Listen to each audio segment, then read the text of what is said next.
ايوه انت حضرتك يا مدام، مش انت اللي قلتي لي هلتزم وهمشي عدل وما تخافش مني يا دكتور والعيد هيعدي زي الفل يا دكتور، وجيتي بوظتي الدنيا في العيد وكلتي رقاق ولحمه ضاني وفته.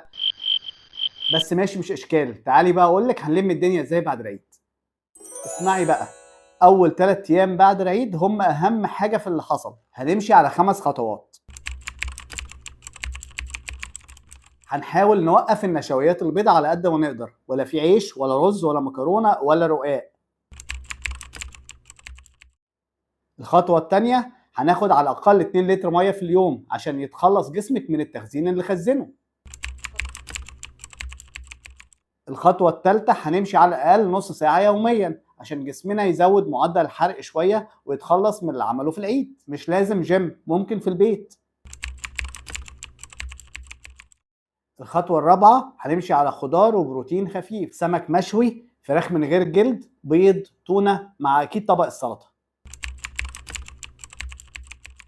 خامس خطوة ودي مهمة جدا، بلاش تأنبي ضميرك وتجلدي في نفسك. خلاص اللي حصل حصل، المهم ان احنا نعوض اللي حصل. وطبعا النوم بدري، النوم مهم جدا في المرحلة دي. ويلا بينا بقى نصلح اللي احنا بوظناه عشان الجسم ما يلحقش يخزن تاني ويقولك شكرا هو رايح في حتة بعيدة.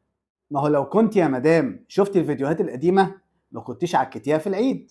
عموما خشي بقى شيري الفيديوهات اللي فاتت واتفرجي عليها كلها، ويا ريت تفيدي حد تاني بنفس الفيديوهات. دكتور محمد حسنين، استشاري التغذية.